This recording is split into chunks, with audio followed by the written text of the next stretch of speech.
you feeling stuck? Like, you know, you should move on and you're trying, but you cannot. Like, physically, you can with your body, you can move, but at the same time, you feel stuck. Like, you can go outside, but your heart and your mind are in the same place.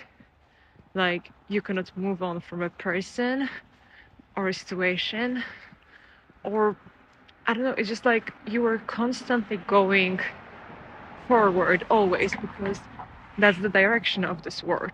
You have to go forward. Like, if I would try to now go back, it will feel strange. You have to move forward. So I'm trying, but then I have to go back because the future doesn't want me. Or like, I don't know, maybe future wants me, but I don't want the future. And if it's moving forward, why am I still coming back, going backwards to the person who is not in my life anymore? And if I have to move forward, why I don't get any chances to do it, to be honest? Like, I'm trying, but now I have to go back. I don't even know if it makes sense, but it's like we are obsessed with moving forward. Even as kids, we learned that, oh, panta rhei, what was his name? Heraclitus, I think. I never remember this dude's name. But he said panta rhei, everything flows. Everything is about movement. Like, the universe is in constant movement, and basically if you don't move, you die. So I promise myself that as long as I can walk, and in general I can move, even with my thoughts in my brain, I will be constantly moving.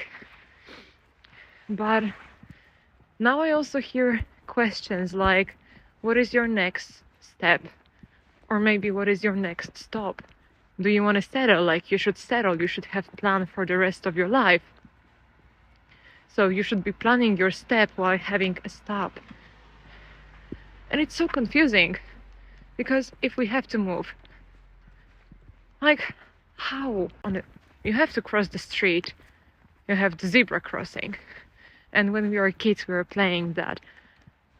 Let's say white is lava, you have to avoid it. So I would be doing the different thing. I would be jumping specifically on white, because I hated doing everything that everyone's doing. If you have to go with the flow, I had to go against the flow. I don't even know why. Maybe I was just annoying. Or maybe it was always something telling me that, are we sure we know what are we doing? Are we following those people we follow because they really know the best? Like, I know nothing. That's the only thing I ever learned, because the more I know, the more I am lost. But what if actually, instead of, like, I'm moving forward, but I'm doing circle, because it looks like I'm moving forward. I'm going forward, but it's a circle. So yeah, it's confusing. And then the lines, the frontiers of what is right and what is good for us is getting blurred. Like, it's someone makes the zebra crossing, we don't have a just two lines. We have thousands of small ways.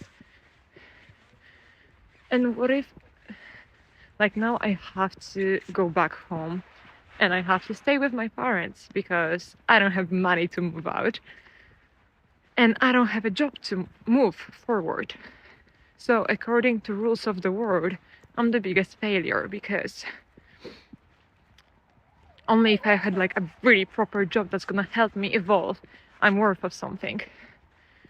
But if I don't want to die because I have to move, what if my movement is to go back? Is to, like, start going backwards, and maybe then changing direction to again walk forward but back.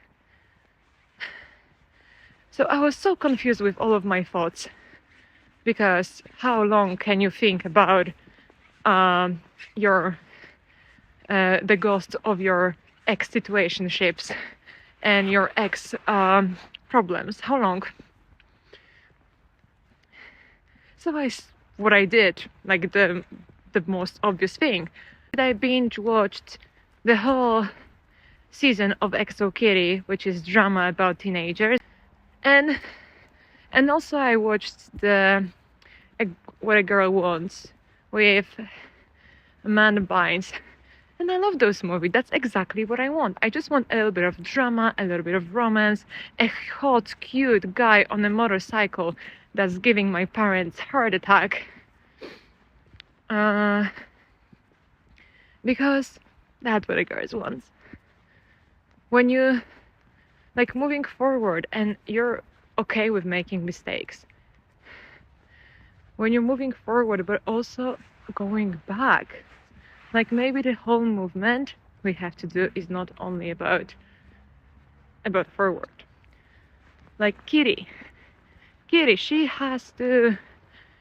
wants to understand her past, her mother's past. So she was moving forward but going back in a timeline. And if time doesn't really exist, what is the matter? So yeah, I don't think it really makes sense. But my point is, maybe if we have to move, it's okay to take breaks, to take stops, without having next step completely planned. And maybe we can move backwards to even change the perspective. Like, how different is to walk different way? If you feel as stuck as I do, and you blame yourself because you're paralyzed right now, maybe it's okay. Maybe the movement you have to make is just to make a space in your head to move those thoughts for a second. Get distracted. Do something fun. Do something you always wanted to do without all the pressure that you have to go forward. Maybe it's drawing again like you're 6 years old and the drawing is gonna suck, but you're just having fun. And if you feel this way, my movement is that I'm giving you a big hug. Kisses.